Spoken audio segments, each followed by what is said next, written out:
అంటే మీరు సైట్ మీదకి రావాలి, అక్కడికి వచ్చినట్టు సర్టిఫికేట్ తీసుకోవాలి అనే నిబంధన పారదర్శకతకు పాతర వేసి ఎందుకు పెట్టినారు, గతంలో ఎన్నడూ లేని విధంగా ఇది ఎందుకు పెట్టారంటే ఇంతవరకు సమాధానం లేదు.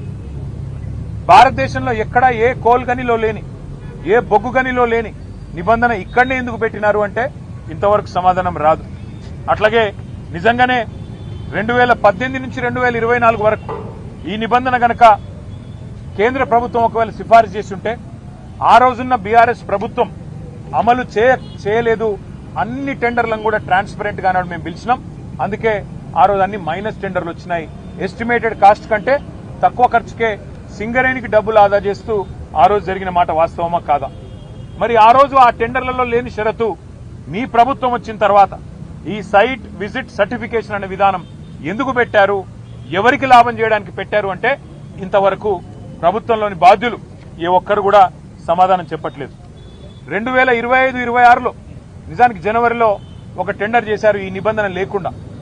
జనవరిలో టెండర్ చేస్తారు, మళ్లీ ఆ టెండర్ వెంటనే రద్దు చేశారు. టెండర్లో ఈ నిబంధన లేకుండా ఆ రోజు మీరు టెండర్ పిలిస్తే -7% అంటే ఎస్టిమేట్ చేసిన దానికంటే 100 రూపాయలకు ఎస్టిమేట్ చేస్తే 93 రూపాయలకే పనిచేస్తామని కాంట్రాక్ట్ సంస్థలు ముందుకొచ్చినాయి. కానీ దాన్ని మీరు రద్దు చేశారు, ఈ నిబంధన పెట్టారు. దానివల్ల ఏమైంది, తిరిగి మళ్లీ టెండర్ అదే ప్లేస్ లో పిలిస్తే +12 అంటే 100 రూపాయలకు అయ్యే పని 112 రూపాయలకు కావాలని చెప్పి మరి సంస్థలు వచ్చిన మాట వాస్తవమా కాదా మరి మీరు చెప్పాలని చెప్పి ప్రభుత్వాన్ని మేము డిమాండ్ చేస్తా ఉన్నాం. అట్లాగే మే 25 నుంచి మీరు ఎప్పుడైతే నిబంధన పెట్టారో ఈ రోజు వరకు గత 9 నెలల్లో ఎన్ని సంస్థలు ఇప్పటి వరకు ఎంతమంది కాంట్రాక్టర్లు సైట్ సందర్శించారు, మీకు ఎన్ని ఈమెయిల్స్ వచ్చినాయి, ఎన్ని లేఖలు వచ్చాయి, ఎన్ని సర్టిఫికెట్లు సింగరేణి సంస్థ జారీ చేసింది, మీరు ఒక వైట్ పేపర్, ఒక శ్వేతపత్రం ప్రచురించండి అని మేము డిమాండ్ చేస్తే ఇంతవరకు సమాధానం లేదు. కొంతమందికే సెలెక్టివ్ గా ఎందుకు ఇచ్చారు మీరు, కొంతమందికే సెలెక్టివ్ గా మీరు ఎందుకు మరి కొంతమంది కాంట్రాక్ట్ సంస్థలను ఎందుకు మీరు ఎత్తుకుంటున్నారు, మిగతా వాళ్ళని ఎందుకు పక్కన పెడుతున్నారు? ఇందులో రింగ్ మాస్టర్ సృజన్ రెడ్డి అనే వ్యక్తి ముఖ్యమంత్రి బావమరిది అవునా కాదా అని మేము అడిగితే ఇంతవరకు సమాధానం రాదు. ఇంతవరకు ఆయన విషయంలో స్పష్టత రాదు. అట్లాగే మేము అడిగాం, శ్వేతపత్రం ప్రచురించండి. ఒక నైనీ టెండర్లే కాదు, నైనీ బొగ్గుగని టెండర్లే కాదు, మరి నైనీలో కూడా గతంలో 2021లో 2022లో 2 సార్లు మా ప్రభుత్వం ఉన్నప్పుడు కూడా టెండర్లు పిలిచాం. కానీ ఆ రోజు ఈ సైట్ విజిట్ సర్టిఫికెట్ అనే నిబంధన లేదు. మరి ఈ రోజు టీఆర్ఎస్ ప్రభుత్వంలో అవసరం లేనిది కాంగ్రెస్ ప్రభుత్వంలో ఈ నిబంధన ఎందుకు అవసరం వచ్చింది అని మేము అడిగితే ఇంతవరకు సమాధానం లేదు. అట్లాగే సోలార్ పవర్ స్కామ్ గురించి కూడా మేము బయటపెట్టాం. భారతదేశంలో ఎక్కడైనా మెగావాట్కు 2.5 నుంచి 3 కోట్లలో ఇవాళ సోలార్లో నిర్మాణం జరుగుతూ ఉన్నది. కానీ తెలంగాణలో మాత్రం సింగరేణి పిలిచిన సోలార్ టెండర్లలో మాత్రం 7 కోట్లట. 2.5-3 కోట్లలో అయ్యో పని దేశంలో మొత్తంలో ఒక్క తెలంగాణలో మాత్రమే 7 కోట్లు ఎందుకు అవుతున్నది, ఇది స్కామ్ కాదా సోలార్ పవర్ లో అని మేము నిలదీస్తే ఇంతవరకు సమాధానం లేదు.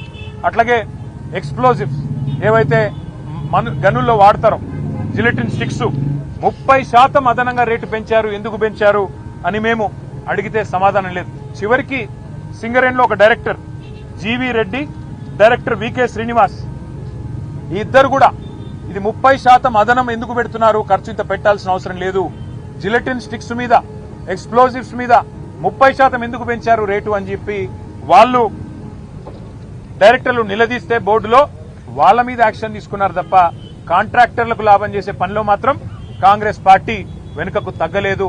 ఇది వాస్తవమా కాదా అని మేము నిలదీస్తే ఆన్సర్ లేదు. అన్ని విషయాలు ఇవాళ గవర్నర్ గారి దృష్టికి సవివరంగా మరి పెద్ద ఎత్తున మేము తెచ్చాము. బెదిరించి రింగు చేసి కాంట్రాక్టర్లను ఒక రింగు చేసి ఇవాళ ప్రజాధనాన్ని, ఇది ప్రజాధనం ఎందుకు అంటే సింగరేణి కాలరీస్ అనే సంస్థ 51% ఓనర్షిప్ తెలంగాణ ప్రభుత్వానిది, 49% ఓనర్షిప్ కేంద్ర ప్రభుత్వానిది. మరి ప్రభుత్వాలన్నప్పుడు ప్రజలదే ఈ సొమ్ము మొత్తం, సింగరేణి కార్మికులదే ఈ సొమ్ము మొత్తం. అందుకే సింగరేణి కోల్ బెల్ట్ లో ఉండే మా కార్మిక సోదరులు ఆలోచన చేయాల, వేల కోట్ల రూపాయలు ఏ రకంగా ఇవాళ ఈ ప్రభుత్వం కొల్లగొడుతున్నదో దీని మీద మరి మేము ఎన్నిసార్లు అడిగినా ఇప్పటికీ కూడా సమాధానం రావడం లేదు.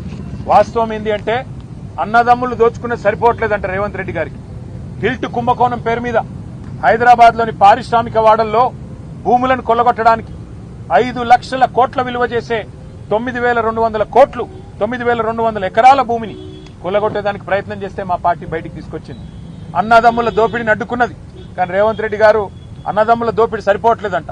ఇప్పుడు బావమరిది గారి కళ్ళల్లో ఆనందం కోసం సింగరేణిని ఆయనకు గుత్తకు రాసిచ్చిండు. తెలంగాణ కొంగు బంగారంగా భావించే సింగరేణిని కాంగ్రెస్ ముఖ్యమంత్రి రేవంత్ రెడ్డి పట్టపగలే కబిలిస్తా ఉన్నాడు. అందుకే మేము అడిగినాం ఇవాళ గౌరవ గవర్నర్ గారిని, సార్ మీరైనా ఇన్వాల్వ్ కండి, మీరు కిషన్ రెడ్డి గారికి ఆదేశం ఇవ్వండి, సిబిఐకి ఇస్తారా, సిట్టింగ్ జడ్జికి ఇస్తారా, మీ ఇష్టం, ఎవరికి ఇస్తారో ఇవ్వండి, కానీ ప్రజాధనాన్ని కొల్లగొట్టే ఈ దుర్మార్గపు వ్యవస్థని, ఇటు సోలార్ పవర్ లో కుంభకోణం, అటు సింగరేణి ఓబీ గనుల్లో కుంభకోణం, దీన్ని అడ్డుకోండి, దీన్ని వెంటనే నివారించండి, ప్రజా సొమ్మును కాపాడండి అని చెప్పి కార్మిక లోకం తరపున, సింగరేణి కార్మిక సోదరుల తరపున వారికి విజ్ఞప్తి చేశాం. అన్నిటికీ మించి మీరు ఒకటి గమనిస్తే ఇవాళ ఒకరిద్దరు కాదు, మొత్తం క్యాబినెటే వాటాలు పంచుకునే క్రమంలో ఒకరితో పోటీ పడుతూ ఒకరు స్కాములు చేస్తున్నట్టుగా కనబడుతున్న విషయాన్ని కూడా గవర్నర్ గారికి వివరంగా చెప్పాం. కొత్తగా తెచ్చిన కండిషన్లు